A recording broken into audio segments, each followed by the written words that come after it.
start talking about breaking code up into methods. All right, because generally in real life, nobody writes their code all in main. Maybe if it's like what we're doing with a 10-line piece, you might. But most real programs are hundreds or hundreds of thousands of lines long. So you need to break it up. It used to be. Did anybody ever program in BASIC, original BASIC? You did, yeah. Well, a couple people. You'd have to be fairly old, but it used to be like when I've got my first. You're not old. You could have done it after, later. When I got my first PC, it came with a DOS disk that had BASIC on it. That's all you had. So if you didn't want to watch the cursor blink, you had to learn a little programming. I'm older than you think. Well, let's say you don't look old enough. How's that? But the original BASIC, what it was is basically you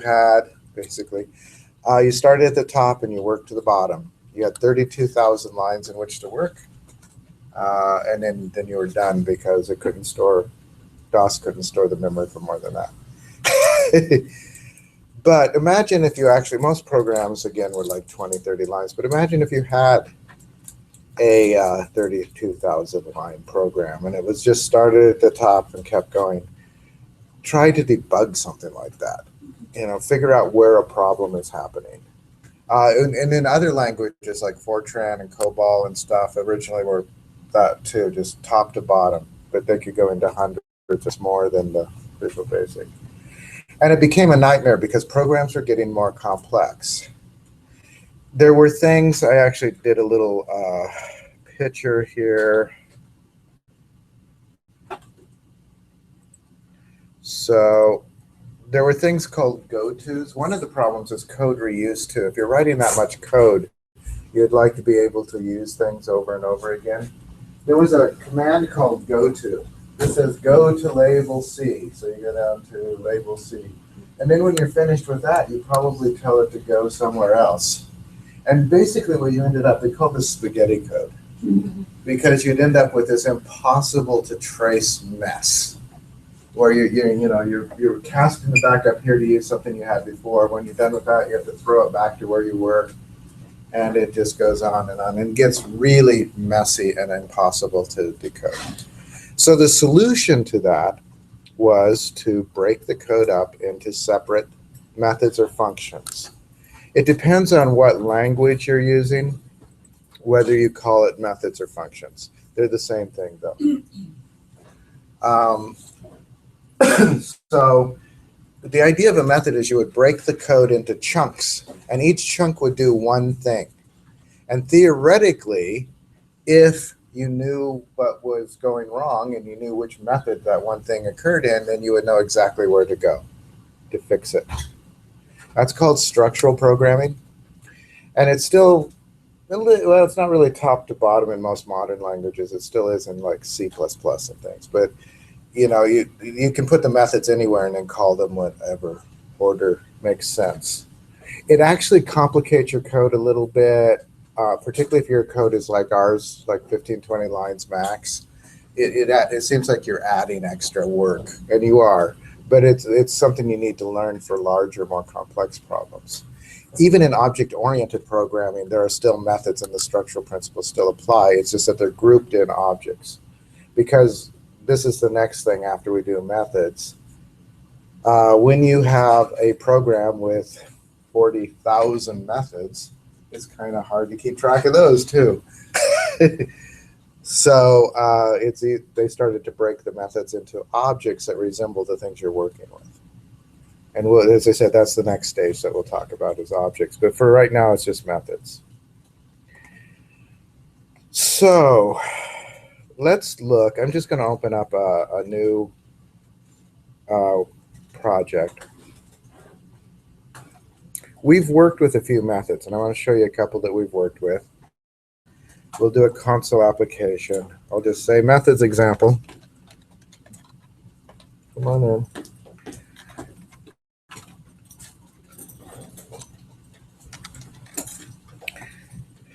And you can see I left out the E. I did not have another cup of coffee this morning, so we'll see how. Let me know if I go into incoherence. After being addicted to coffee for over 40 years, it's pretty well a necessity for my body to function. All right. So this is a method, right? Remember when we talked about this? The class is basically an object, and program is just a default name they gave you. We'll talk about classes more later. The namespace is just groupings of objects. And the namespace could go away. The class can't. But inside the class, things happen inside a method. We've been doing one method, which is static void main. And it's an unusual method in that it is always the starting point for a program. Does that make sense? It's where the program starts. It has particularly one big thing that's different than most methods, and that it's static. Does anybody remember? I think I mentioned briefly what static does.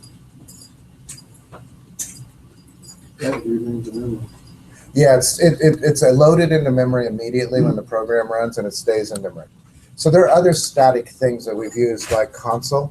Console is an object that's static, and it's always in memory. There's a few other things like that. Some books will have you write all your methods as static. I'm not going to. I'll show you how to make them other ways. To me, it doesn't make sense to put things into memory unless there's a reason to keep them there. Partially, well, it's not so much a problem on modern machines. But as I said, I started programming when machines had 16 to 30K of memory. And no hard disk. So it just rubs me wrong to put everything into memory if you don't have to. It's also true if you're programming these days, it still comes into, in fact, if you're programming for devices, so much of phones, because they're starting to get real RAM. They're starting to have real memory. And a lot of them have hard drives far bigger than most of my computers did up until recently. But if you're programming for like an automobile dashboard, and these are becoming increasingly common programming jobs, or the refrigerator. My refrigerator has a computer that checks the temperature and does all sorts of things. My stove has a computer. Everything has a computer. There are some actually pretty extensive computers in cars. So it's not only do you have phones and regular laptops, but you have computer programming everywhere. And so memory does matter in some cases. That's just an aside. Does anybody remember what void means?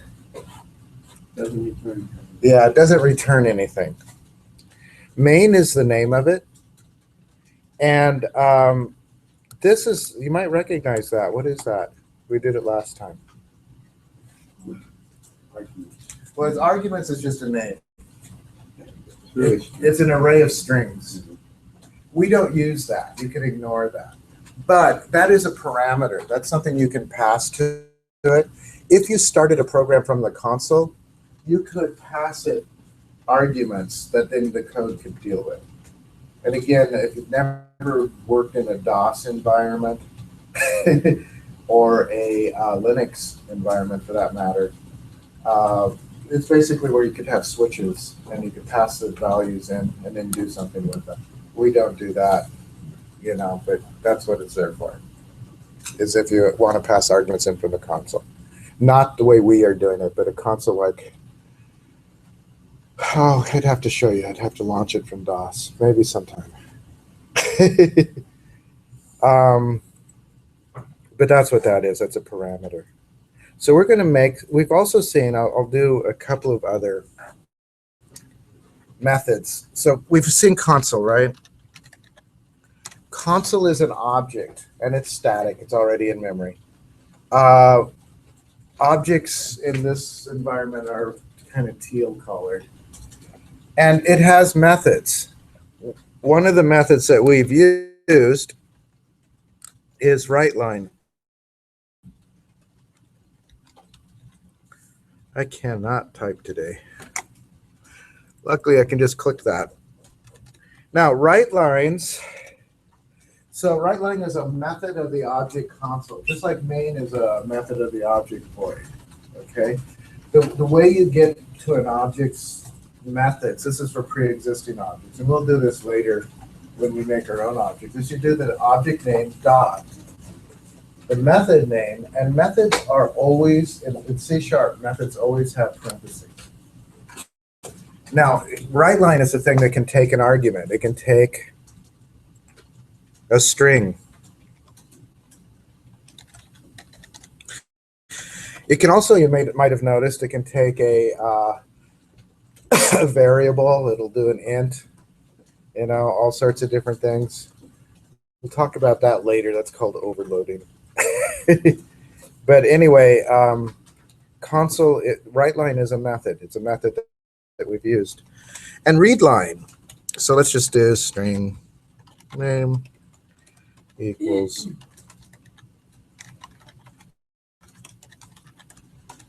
so read line is a method. And again, you can tell a method usually because of the parentheses. And you have to put in there. So one of the things is, how do you know, it's a method? You kind of have to guess, or you can use IntelliSense. Notice, I don't know what these are supposed to be. Boxes? Cubes? But notice that signature, that means that it's a method. See these wrenches? That means it's a property. Who came up with the icons? I don't know. Properties describe a thing. We'll talk about those later.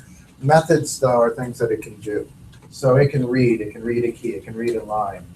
It can do a comparison with a reference. You can reset the color. You can set the buffer size. You can set the cursor position. We're not doing most of those things, but you can do those. So anything that has in the IntelliSense a square beside it is a method. Anything that has a wrench by it is a property. Things that have lightning bolts by it are events, and we'll talk about those. Windows forms and things. Does that make sense? There's one other, I'm not going to random object, random, rand equals new random.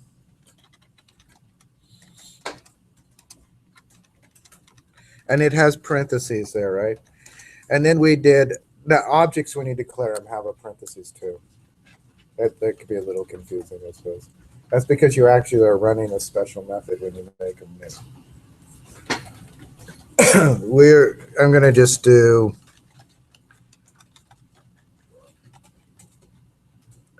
equals rand.next.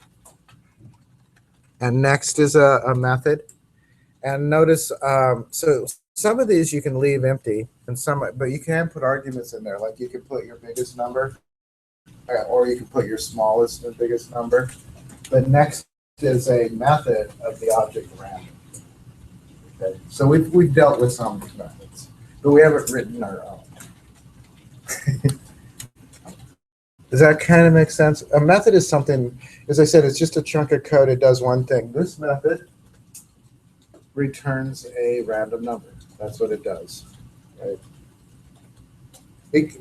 Even though they only do one thing, they can be complicated too, by the way. Okay, so let's write our own methods. I could leave those there. They're not doing anything, but. So inside the class, this is a key. It has to be inside the class. First thing we'll do is a void method. We could do void. That means it doesn't return anything. What do we want this method to do?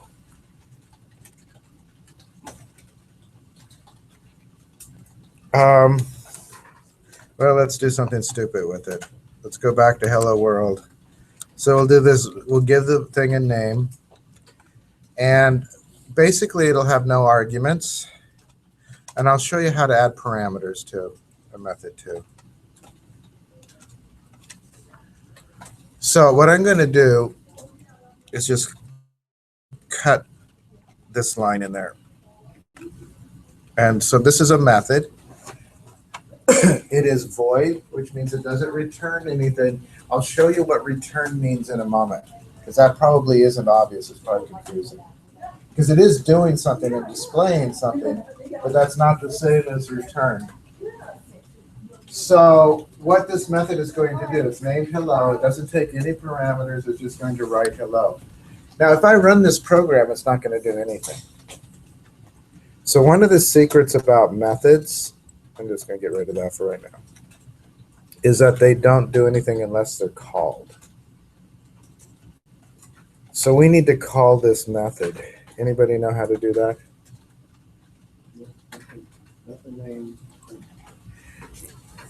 If this were not, if we weren't in main, if this wasn't static, well, actually, that's if you have an object. Actually, all you have to do is say hello. Normally, if this wasn't static, that's all you'd have to do. Just say the name of it. Because this is static, we have to do a weird little thing. We have to do program. I'm just going to call it P equals new program.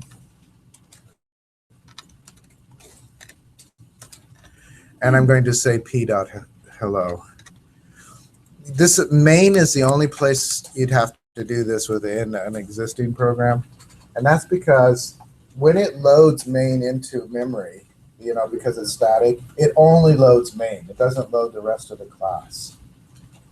So in order to get the rest of the class loaded into memory, we need to make that class new, which means that remember the new keyword into memory so it's ready to use. So we have to load the rest of it and then call the method. Does that make sense? Sort of. The way around it, but as I said, it's not my favorite way around it. If I just did static hello, then I wouldn't have to do this, and I could just say hello.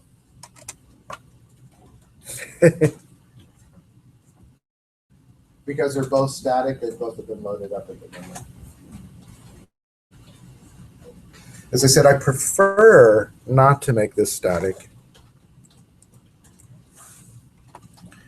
in which it forces me to do the program P equals new program. Where does program come from?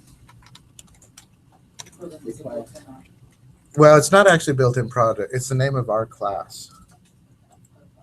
Right, if I name this something else, I'd have to name this something else. Right, so it's not coming from outer space. It's just the class we're contained in. And then I have to do P dot hello. Does that make sense? That's a confusing thing. Usually the only method that it matters with is static void main. This is one thing I think C++ does better, where main isn't part of any class, it's just a separate thing. But because it's contained in a class, this has to be static because it's a starting point, but it only takes from here to here up to the static. It doesn't take the rest of the class with it. So that I'm going to do one other method, which will also be a void, and I'm just going to say void. I'm going to call it posit.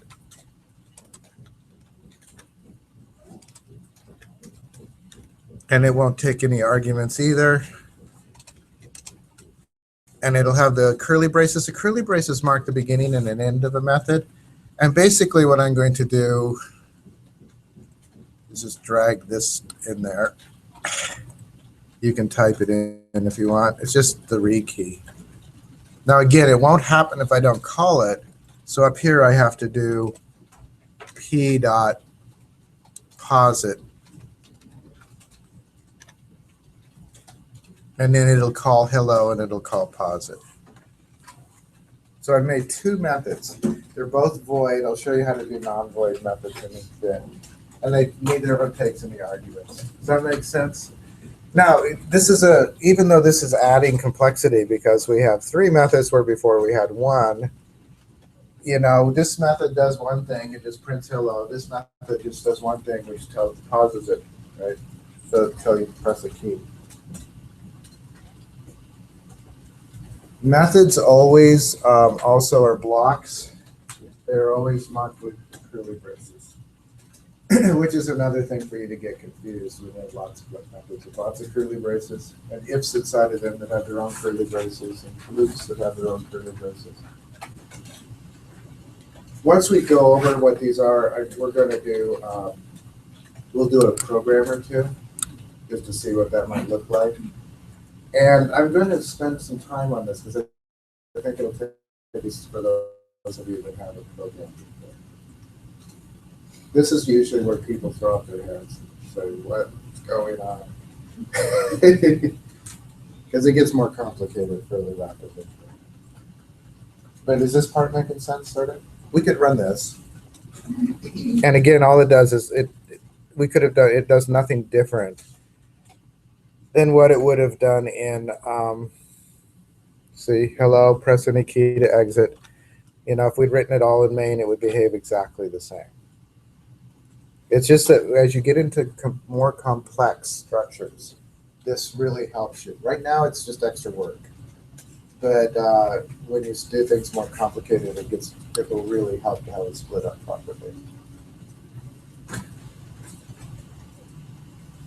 Also, when you actually go do a programming job, they will expect you to know how to do it in method, have all the methods properly defined. And when they talk about elegance, a lot of that in coding, a lot of that is how you define your methods.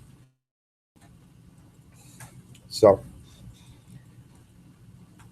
let's do a couple of other things. So we've got hello and pause it. What else would we want to do?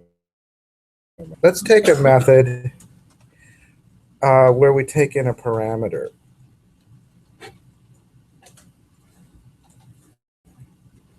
So I'm going to do it one more as a void.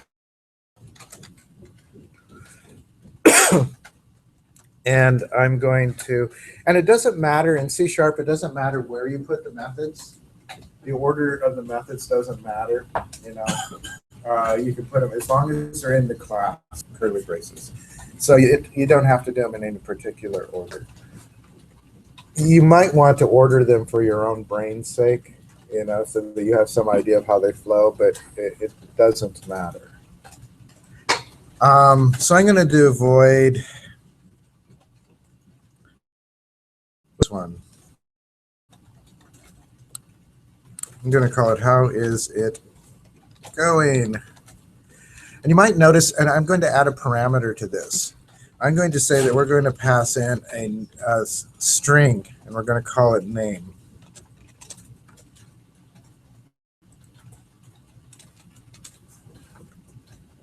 And what I'm going to do is I'm just going to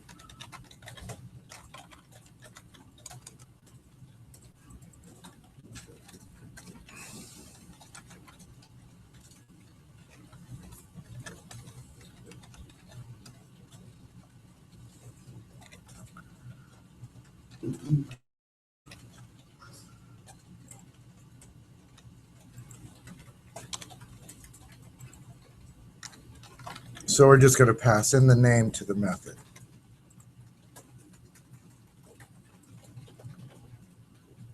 So this is a parameter. And that means one of the things you can do with methods is you can pass information into a method, right? So where do we get that? So wherever we call the method, we could do, I think I'm going to add it right here. I'm just going to say, actually, we should probably say another method. I don't know.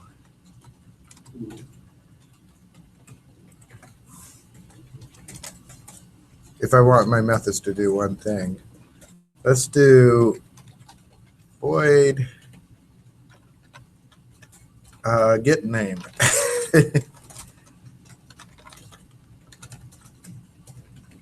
And it won't take an argument, but it'll pass one on to the other one. So I'm just going to do console write line.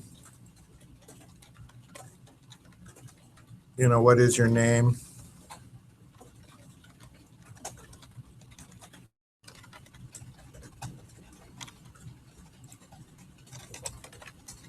Console read line, except I need to do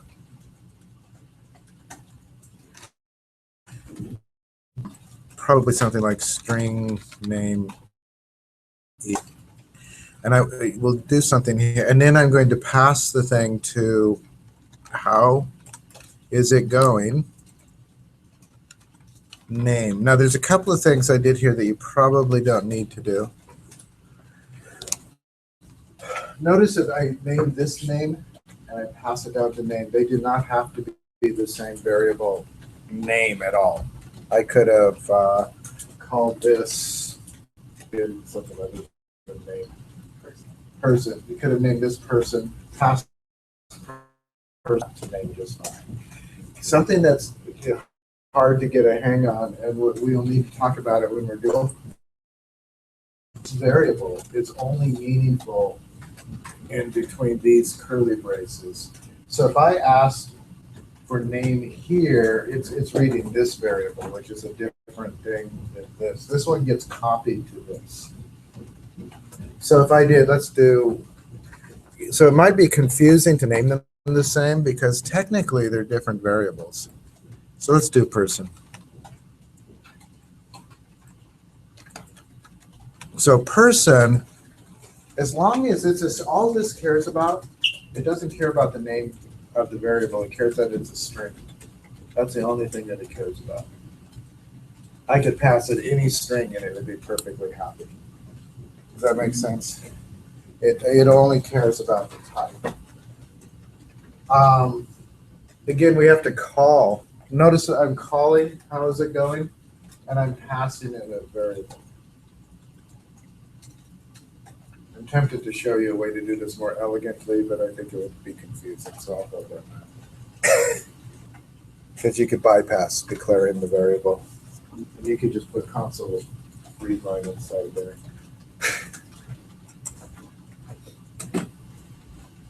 But we'll go with this. I think it's clear. So let's call right now. I'll call get name, and I'm going to call it from hello. Okay, so let's look at it before, and then we might walk through it. So right now, I'm calling hello there. So it'll go down here and it'll do this. Then I call get name, so it'll come down here and it'll do this. Get name calls how is it going. So it will do that and it'll come down here. When it's done with that, it'll actually go up to here because it's done with all of that. It returns to the place where the method was called, and then it will call posit. So first it'll do hello, because that's what we call. Hello calls get name, so it'll go and do get name. Get name calls how is it going, so it'll do that. At that point, the chain is ended. There's no further calls from down. And pop up here, and it'll say what's next there. And it'll go to posit. First we'll run it, and then I'll walk through it so you can see that. Does that make some sense? So we say hello, what is your name? I'll just do mine. How's it going, Steve? Press any key to exit. So I am going to real quickly just put a debugger thing there. So that'll force it, then I can step through, just so you can see it. And then I'm going to start, and it'll pop right there because that's where we are. So I'm going to do F11. Notice it pops down to hello. As I go through F11, it will do that. It'll print that. And then it says get name. So it'll pop down to get name. And then it will if I press F11, it'll go through here. So what is your name? It'll let me enter the name. It always, when you're stepping through, it lets you do your data entry. So you have something. Let's say Joe. That's not Joe. I'm not sure I know any Joes. So then it pops down here. And if you look at the string, it now says Joe. And down here it says Joe. And we're calling how's it going. So it's going to pop down to there.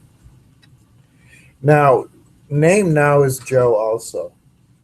You can sort of see it if you put the cursor over it, the name is Joe. And then it's going to do F11. It's going to write that. And then it pops up to where it was called, right? So, but there's nothing underneath it. So it's going to go out of that method. And then it pops up to where it was called, because methods always return to where they were called. If there's nothing afterwards, then they pop up to, so we're going to pop up to where it was called, which is hello.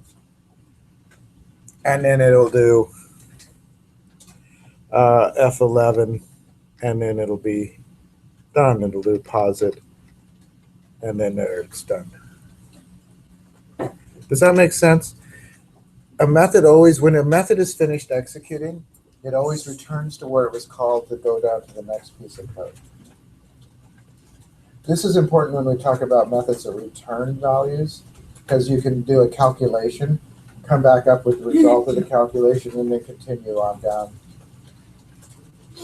Yeah. Is it telling it at the top and when it's finished to go back up, or where does it? It doesn't say that. That's just how methods behave.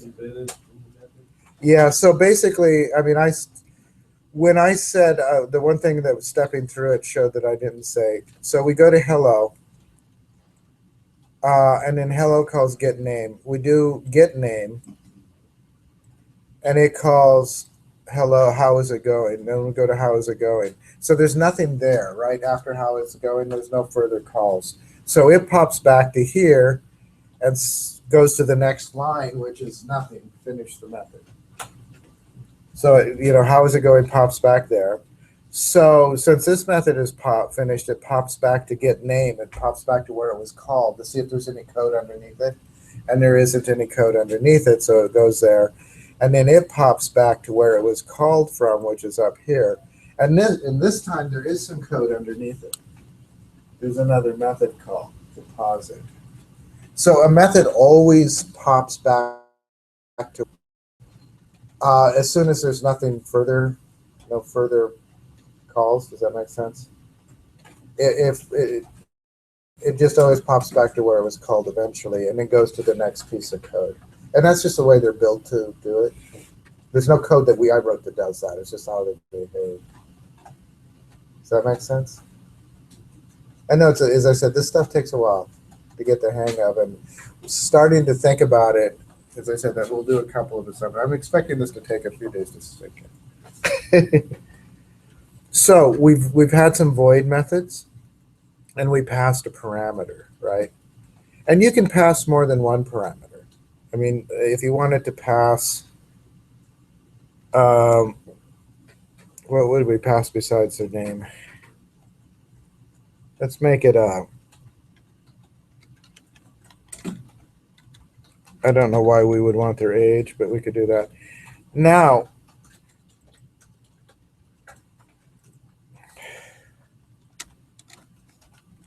I'm going to say you are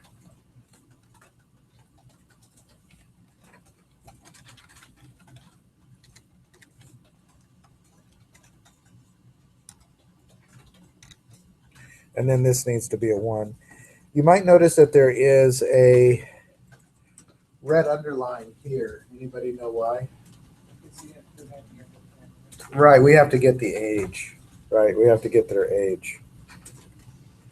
So I said get name here, and I could do a whole nother method, but I'm going to just do this right here. I'm going to say, what is your age?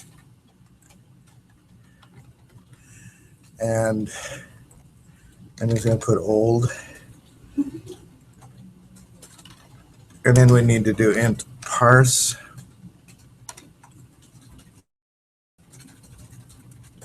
and what I'll do is I'll just do comma old, right? Now what is it not like about, oh, it's string old, I want it int old. You might, so I'll leave it as get name, but so we have to pass it. If this has 2 arguments, you have to pass 2 arguments. And again, it doesn't care what the name of it is. What it cares about is that it has to pass a string and it has to pass an integer in that order, right? So this is one way of getting information from, from one method to another, because methods are kind of closed. When I declare person in here, person is meaningless outside of this method. So is old meaningless outside of this method, but their values will get copied to the new variables. So if I run that, I just wanted to show you could have more than one. I didn't change the, I did. So let's do, should I tell you how old I am? I remember when the Beatles were new. What did I do? Why did it not like that? Oh, I didn't put the old in here.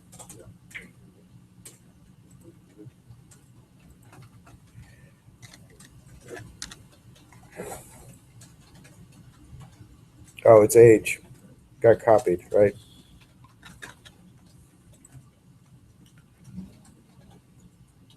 Let me break that line a little. I forgot to put this value in. That's why it crashed. One of the things we'll work on towards the end is error trapping to keep it from crashing. Because generally you don't want things to crash for your users.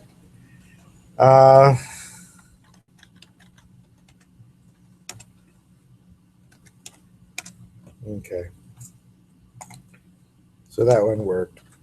Is it making sense, sort of? Do you want another complication? Excuse me, Yeah. but how different today's lecture compare the first day?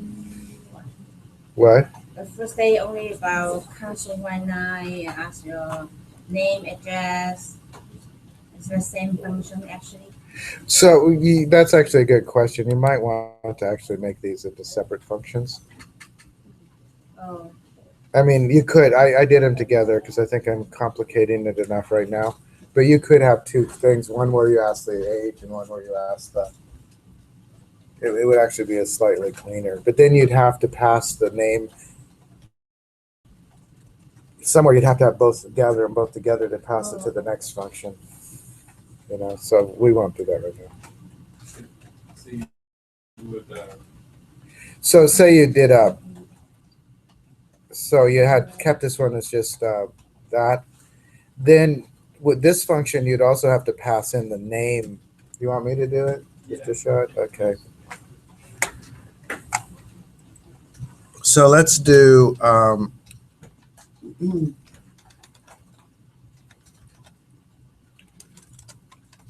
so the naming convention for Microsoft for method names is capital A and then camel case.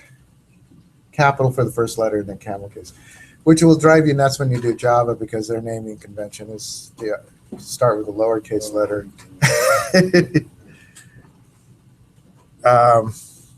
So I'm going to pass in string. What do we want to call it? There's a lot of name. It could be called name. It would still be a different variable. But what do you want? Is there another variable? What's a French word for name? Gnome. Yeah. So I'm passing it there because, and then I'm just going to cut out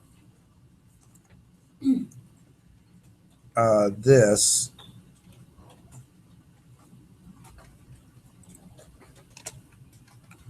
Only I'm going to make this as gnome. And then up here, I'm going to call get age, and I'll pass it person just so that it has it so I can pass it on. You can see that this could get complex, and there's probably more elegant ways to do that too. But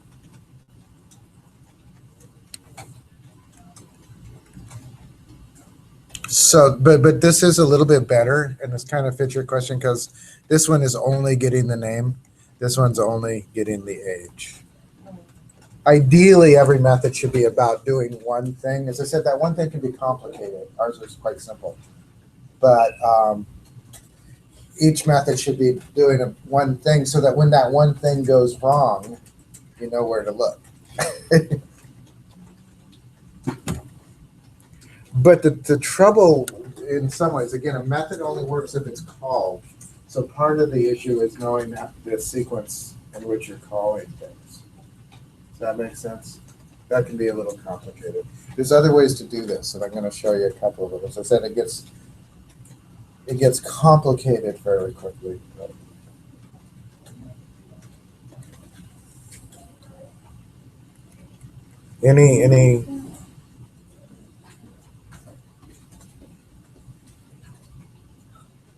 Any questions on this so far?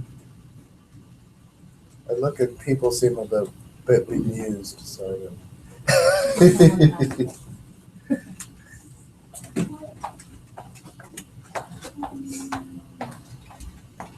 All right. So let's do another a different kind of method a little bit.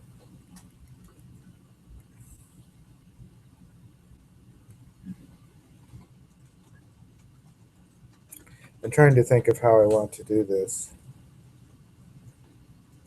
I guess we could do it, and it doesn't matter where you do it again. I'm going to do it underneath the what is your age method. This one is going to be a little bit different. I am going to take their age and subtract it from the current year, or subtract it to see when you were born, the year you were born. Does that make sense? Okay, so let's do, this method is going to be, as a year, to be an int, and get birth year. And it's going to take in the int age, or whatever we wanted.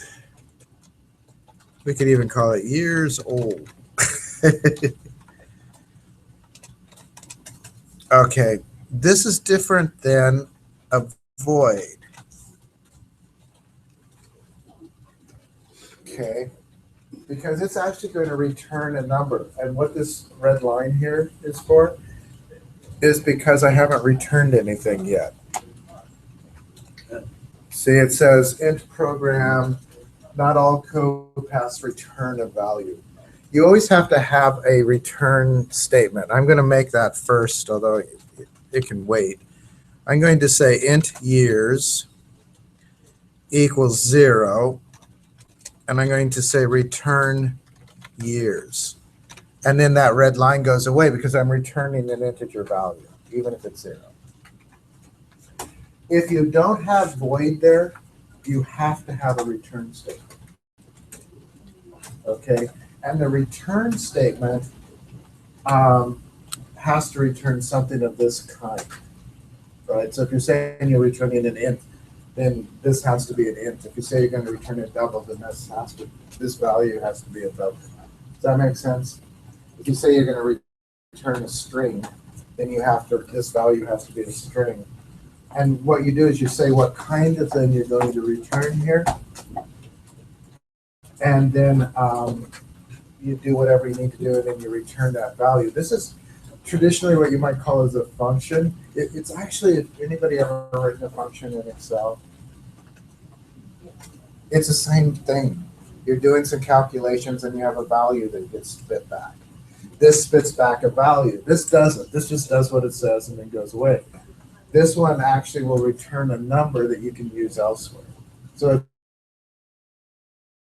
it's a calculation and returns a number or something. So this is another way to do things, is you can have methods that return a value other than void. Void is when they don't do anything except execute their code and then go back to where they were called, right? This actually returns a value back to where it was called. I'll show you how to use that in a moment. I am going to see if I can remember Microsoft's date time stuff. I'm going to say current, so I'm going to do int current year equals date time now, that's not now year. Okay, so this has all sorts of built-in things, like date time is a built-in. It's you don't have to declare it as new, so that means it's static. So I said there's a lot of stuff already in memory.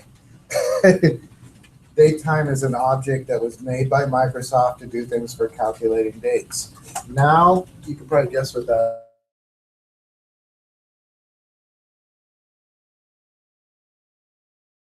means. That out of that string that is read of the current date and time, we want to return the year. Does that make sense? So theoretically, if we subtract their years old from the current year, we should get the birth year, right? There are some tricky things in that in terms of months and stuff, but we won't do that. We'll get semi-close, I think. So I am going to say, so we have years. So I'm going to say years equals current year minus years old. And then we'll return the result of that. So methods always go back to where they're called, right, after they're done. So it'll do these calculations. And when it's done, it'll go back to where it's called, but it's going to have a value that you can use.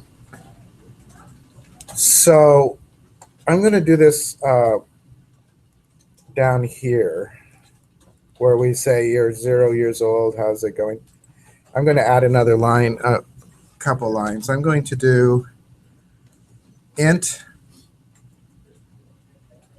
let's call it birth year, equals, and then what I want to do is I want to call that method, get birth year.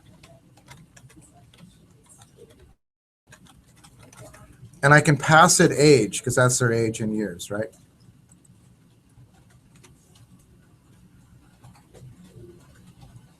Does that make sense to you? This is the method, right, that we just made. We're passing it the value, which is basically the how many years old you are. And we're storing the result because it returns when it's done.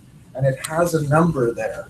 And you need to store that number somewhere. So we're creating a variable to store the results of the function. Does that make sense? I'll walk through this too. We'll step through it and I can kind of show it. Yeah. Birth year is a brand new variable. Oh. And it's basically, it's a variable that's going to store the result of this method. So it's going to return a number. And that number is going to be stored in birth year. So we can say, and again, you could name this whatever you want. And then I'm going to do console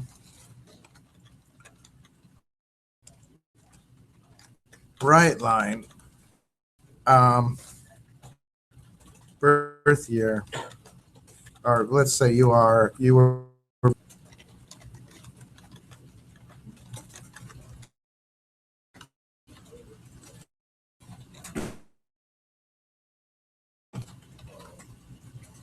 and then I'll do birth year.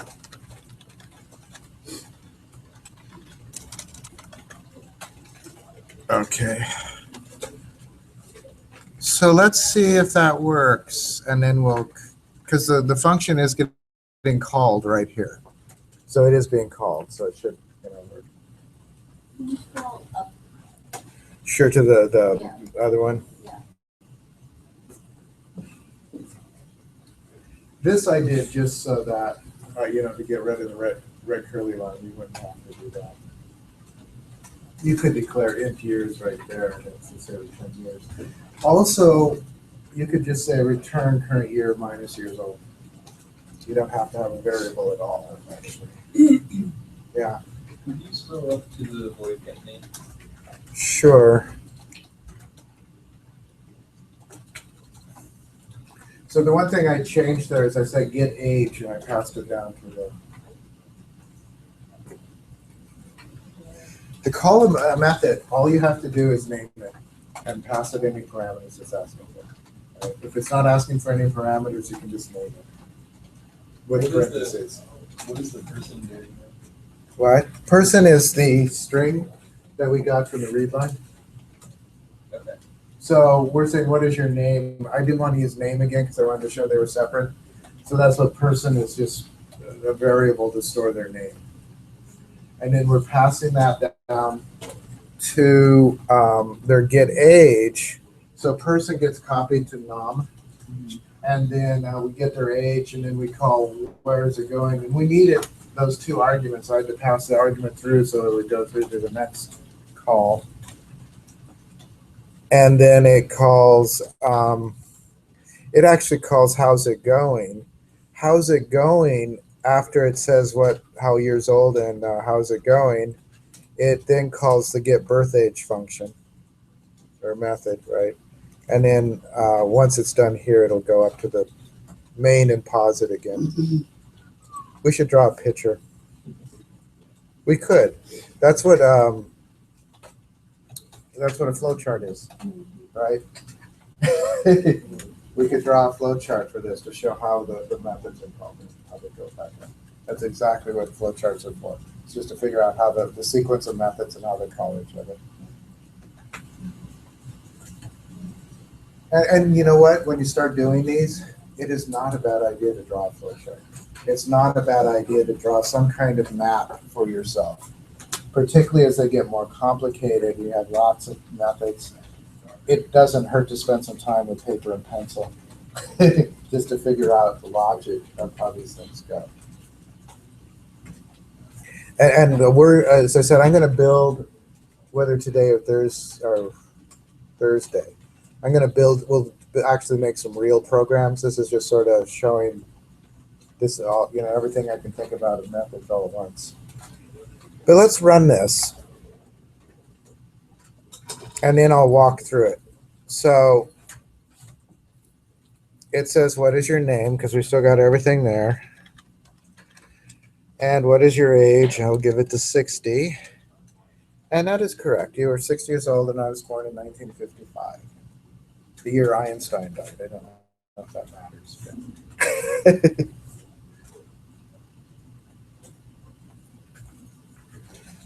So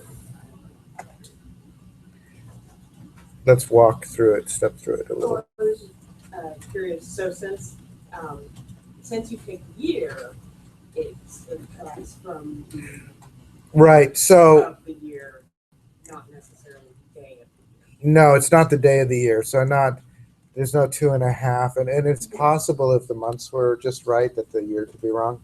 Yeah. Oh no. I was just wondering if you were going to try and get it on the date. All right, so that would give you. You would pick. So one of the things you could do is you could figure out the days. Okay. So this you can return. You could return the day, and you could do a separate function from year, day, month if you want, Okay. or even how many seconds you've been alive if you really want to. As I understand, although I haven't done the calculation, that you've lived about 1 billion seconds when you're about 30 years old.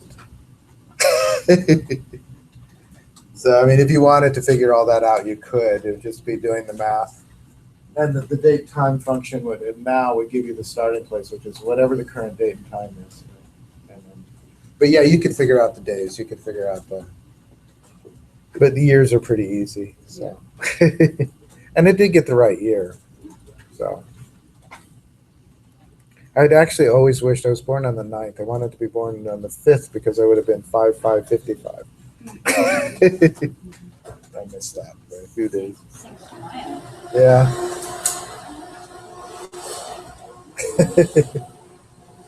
All right. Does it, as I said, I'll step through this and then we'll talk about these, and then we'll talk a little bit about scope, and then, as I said, we might try to do a real problem.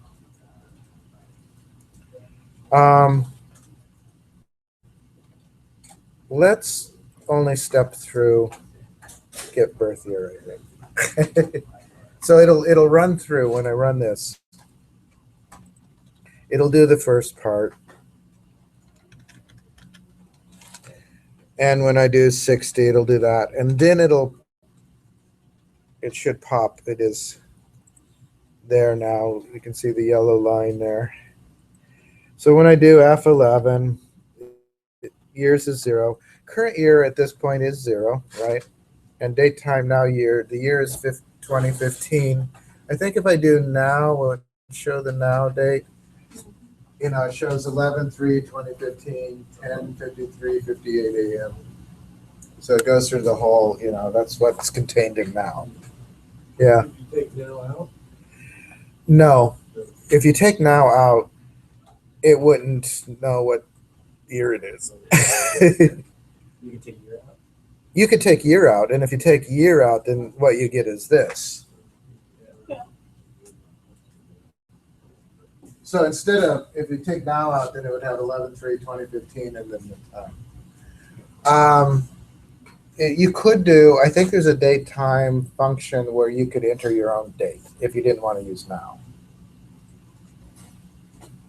But, you know, as I said, this gives us the year. Basically, there are all sorts of properties that you can add to this. Notice there's no parentheses, so it's not a method, it's a property. Year is a property. It just extracts the year part and it subtracts the, you can subtract pretty much any part of that day. It's, you know, some of these, if they don't work quite right, you can always modify, you can often modify them, but they are, they're pre-built by Microsoft. Yeah. And now is just, as I said, it's the current year.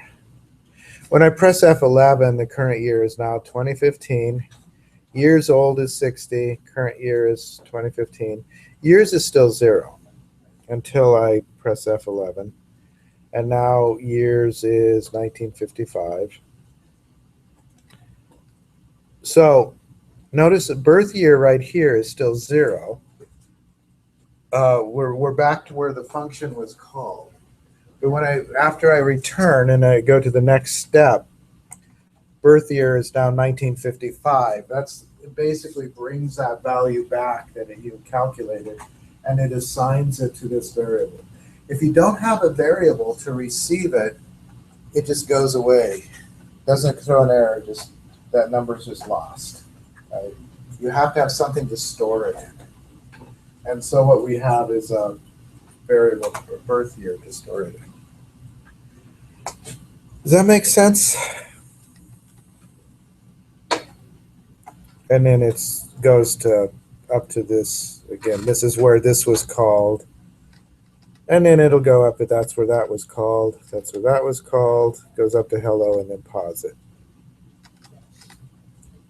So a method always returns to where it was called. And if there's more code, it'll execute what's below it. One thing I should mention about a function that has a return statement, you can't put any code after the return. The return ends the method. So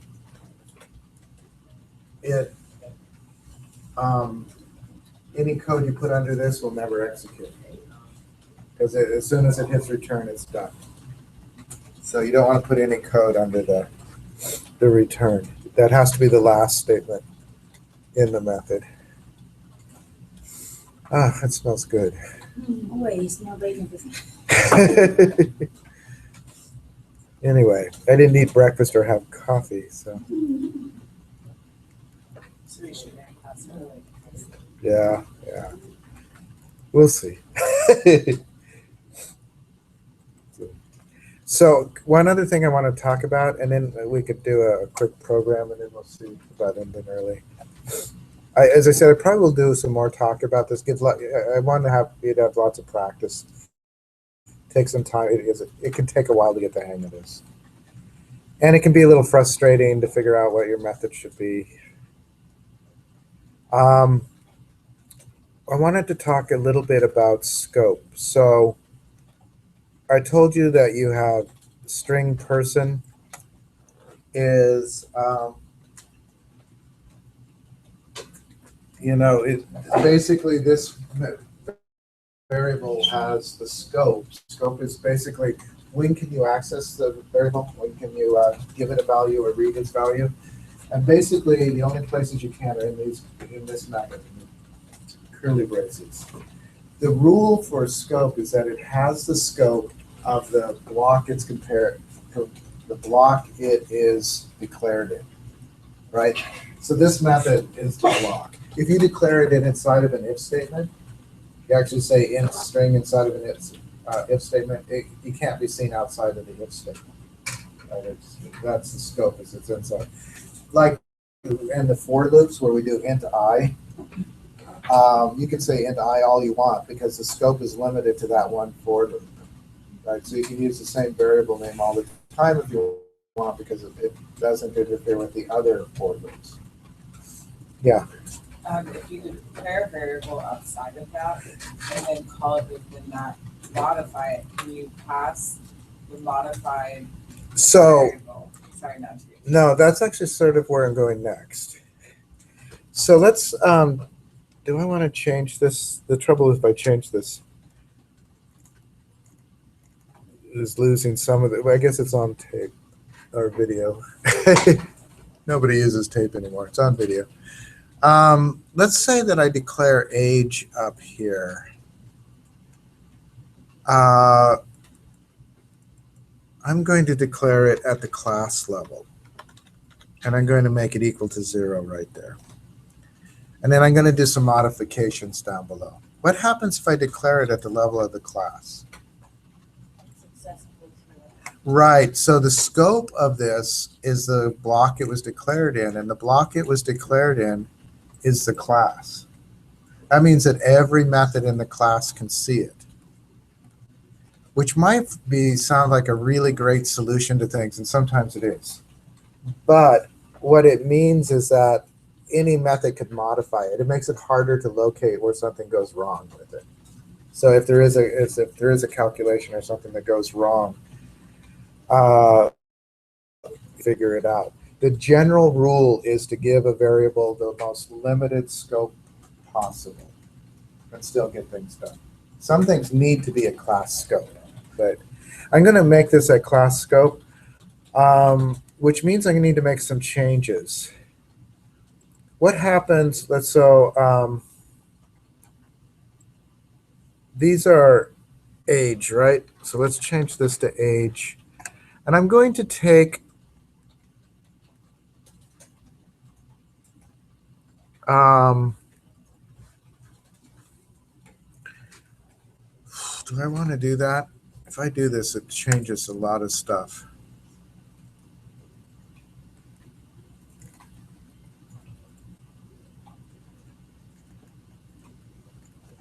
Because I would basically get rid of this.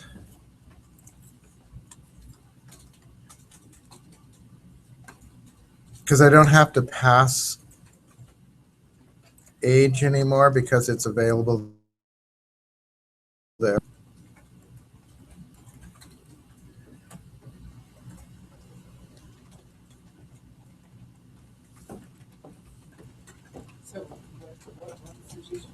So yeah, let me walk through this. So I declared age up here. That means I don't have to pass it because it's available everywhere. So what I did is I changed the get age, we passed the string.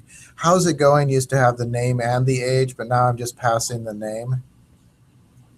Years old, I don't really have to do this because I could, so it doesn't really have to have any arguments because I could just say, instead of years old, I just do age. And then I don't have to pass an argument here because age is,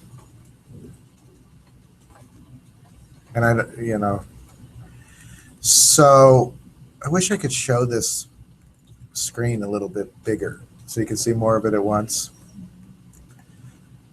You can hide the little bar spot. Yeah, but it doesn't make much room. It's already pretty dragged low.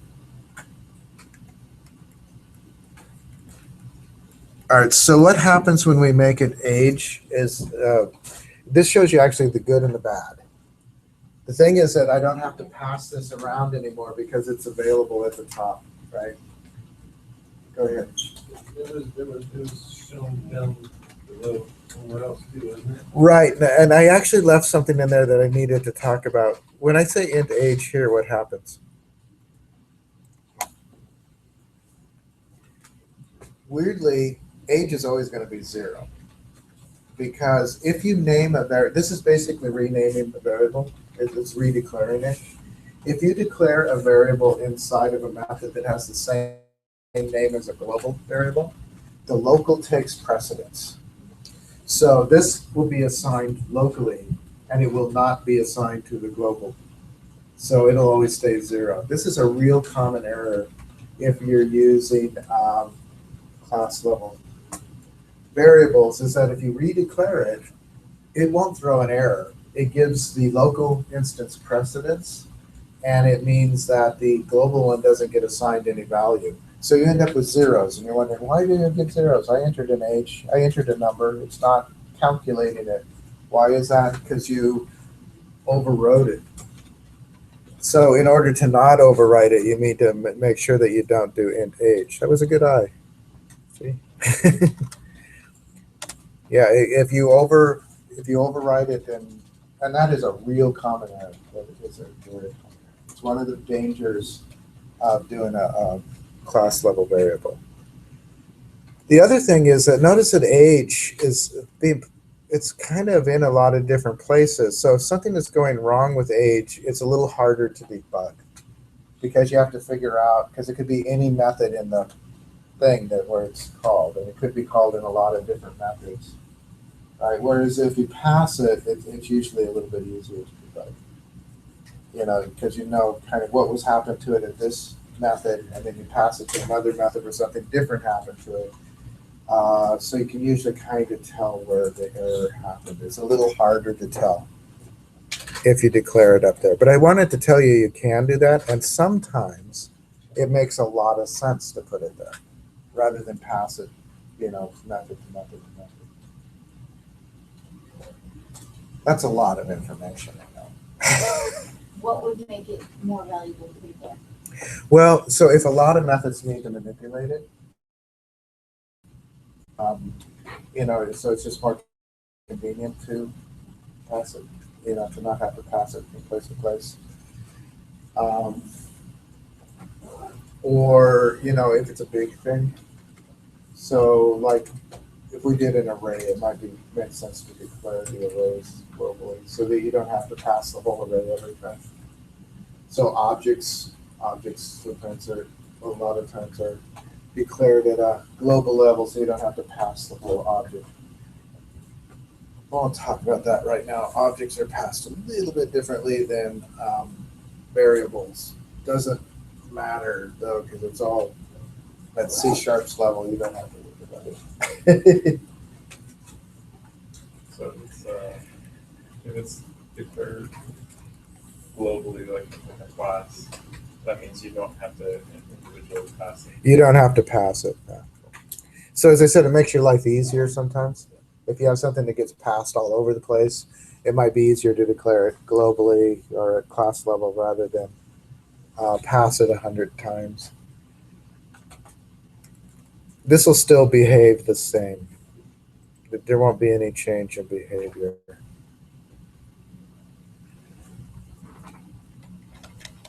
I should do somebody other age.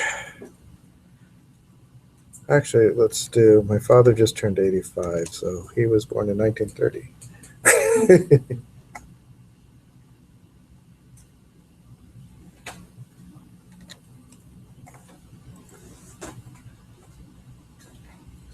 So does this make some sense? I guess actually we have like an hour left. Do you want it so much? Do you guys want more now, or do you want to wait till Thursday and have some time to work on stuff now and then do? Propose your blog before we.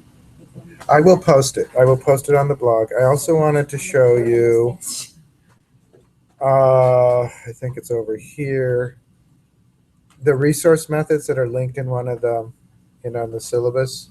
There's a thing on methods that kind of describes this. Now, one of the things that's in here that I didn't do that we will do is some of these say private. You can make them private or public. It doesn't really matter until you start doing objects. So if they're private, it means other objects can't see them. It really doesn't have any effect when you're just doing one class. But if you're doing multiple classes, private means that they can't be seen outside of the current class. Public means that they can be seen by other classes. And again, is here. I know in your blog, but I don't see. Well, I'm going to post on the blog. This one is under. So if we went to. So I had. I was looking for the. I guess I have to go back this way. There's a reference. There's two references to this in here. There's a announcement that has the link, but there's also, if you go to the syllabus,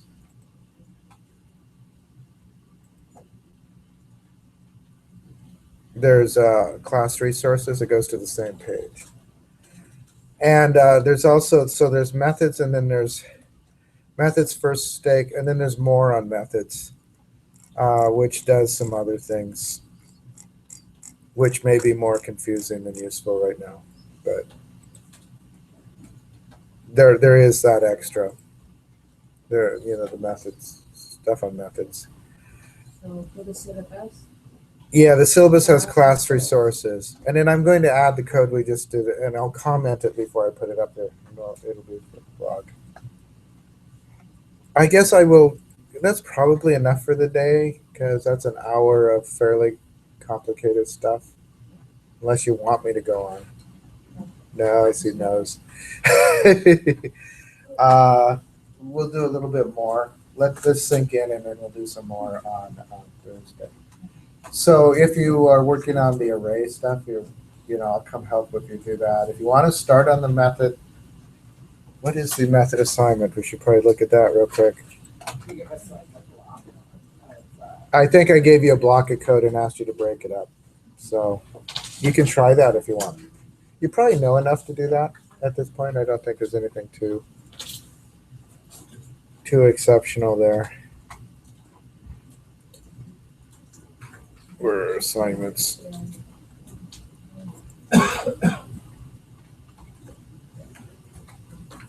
What assignment is that, 6? Yeah.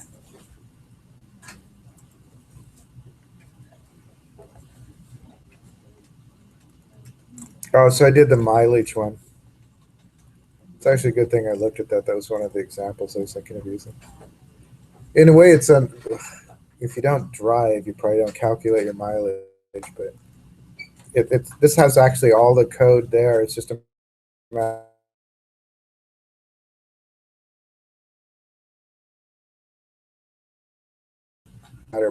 Okay, let me comment, and then I'll paste this up. And if you need help, you can wave me over. If you want to go to lunch, you can go to lunch.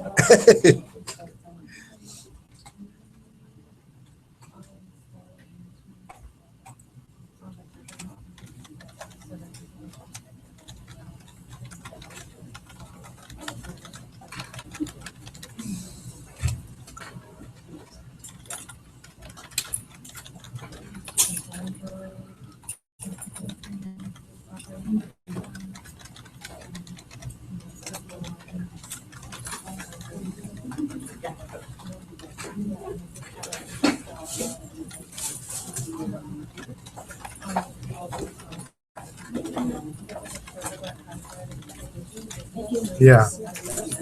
All right.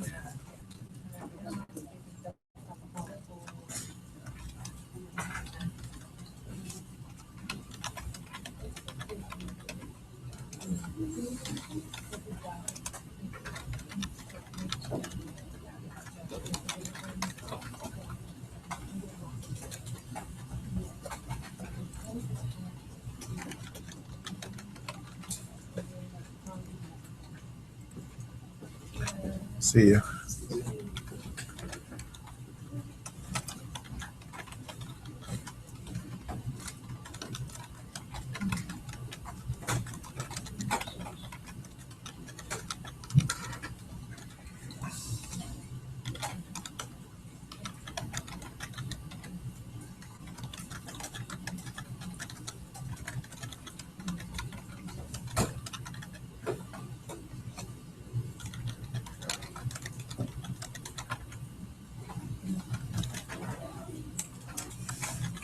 Have you guys done methods in Python yet? Okay.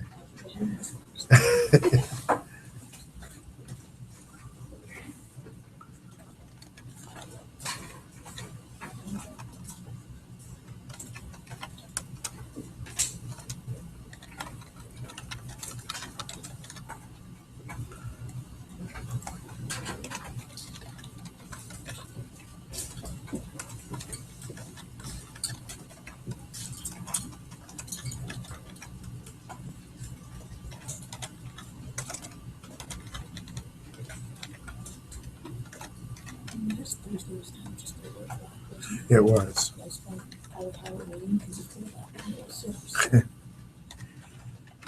I'm not too worried about you. You seem to get it pretty well. For doing the two languages, actually, that could be the hardest part. It's just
yeah. 1 second.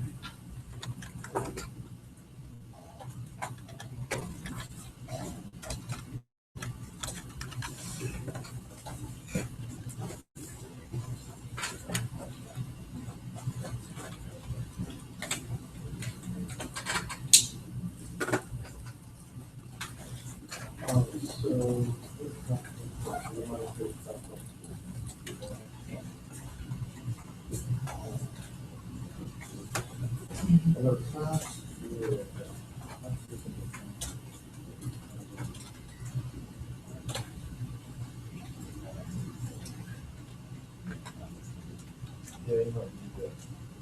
Okay, no, there is some stuff. There's some.